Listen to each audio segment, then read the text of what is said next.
आपल्या सगळ्यांचं दैवत शिवसेना प्रमुख बाळासाहेब ठाकरे यांच्या स्मृतीचं अभिवादन करून आजच्या शिवसेनेच्या 57व्या वर्धापनाच्या निमित्तानं या ठिकाणी उपस्थित असलेले शिवसेनेचे मुख्य नेते आदरणीय राज्याचे मुख्यमंत्री एकनाथ शिंदे साहेब, आदरणीय रामदासभाई कदम साहेब, आदरणीय अडसूळ साहेब, आदरणीय गजानन कीर्तीकर साहेब, आदरणीय प्रतापरावजी जाधव, व्यासपीठावर उपस्थित सगळे सन्माननीय खासदार, आमदार, मंत्री, समोर बसलेले सगळे शिवसेनेचे उपनेते, पदाधिकारी, जिल्हा प्रमुख, तमाम शिवसैनिक बांधवांनो आणि पत्रकार मित्रांनो, कापल्या जरी नसा तरी उधळून होईल रक्ताची, फाडली जरी छाती तर दिसेल मूर्ती बाळासाहेबांची।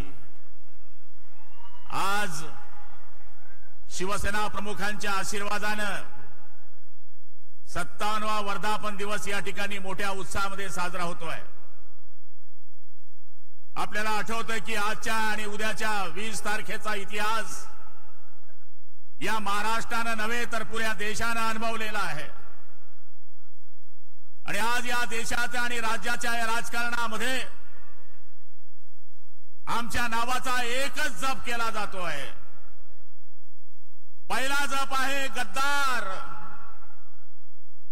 दुसरा जप आहे खोके आणि तिसरा जप आहे की यांनी आमचा बाप पळवला। 35 वर्ष ज्या शिवसैनिकांनी रात्रंदिवस बाळासाहेबांच्या आशीर्वादाने एक विचार, एक झेंडा, एक पक्ष, 4 शब्द, शिस्तबद्ध, वचनबद्ध, सेवाभावी आणि नामर्दांना जिथं स्थान नाही ती मर्दांची संघटना म्हणजे शिवसेना या नावानं पूर्ण महाराष्ट्रात चक्र फिरवलं।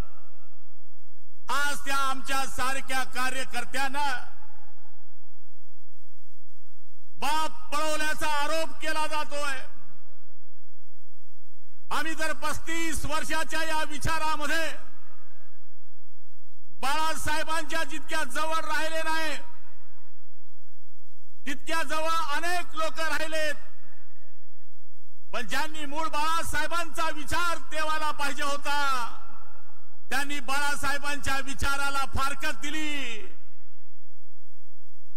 आणि विचाराशी फारकत घेऊन ज्यांच्या करता पूर्ण बाळासाहेबांनी त्यांच्या विरोधात आयुष्य घातलं त्या लोकांशी युती केली। आज मी आपल्याला विनंती करायला आलोय, आमचा काय दोष आहे?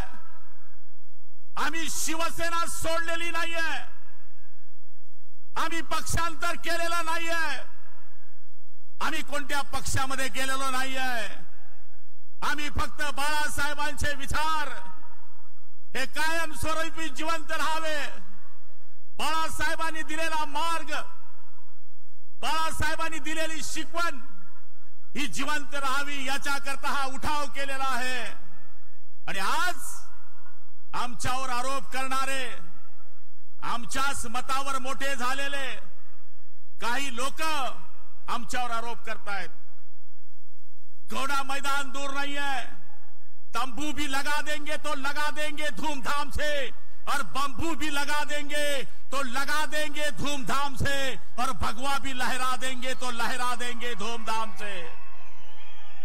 या महाराष्ट्राच्या सरकारमध्ये 1 वर्षामध्ये जे निर्णय घेतले गेले त्या निर्णयाच्या बाबतीमध्ये मी जास्त काही बोलणार नाही, पण शेतकऱ्याच्या बाबतीत असेल, मजुरांच्या बाबतीमध्ये असेल, शिक्षकांच्या बाबतीमध्ये असेल, म्हाताऱ्या माणसाच्या बाबतीमध्ये असेल, माय बहिणीच्या बाबतीमध्ये असेल, कॉर्पोरेशन एरियाच्या बाबतीमध्ये असेल, 75,000 लोकांची नोकरी भरतीचा काय कार्यक्रम असेल, असे वेगळे वेगळे निर्णय या सरकारमध्ये आदरणीय मुख्यमंत्री आणि उपमुख्यमंत्र्यांनी घेतले।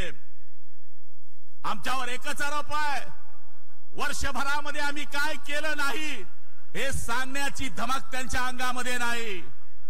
ते जाऊन बसले काँग्रेसच्या मांडीवर, ते जाऊन बसले राष्ट्रवादीच्या मांडीवर, आणि वरतून आम्हाला शिवसेना प्रमुख आमच्यापासून चोरून नेले अशा पद्धतीचा आरोप करतायत।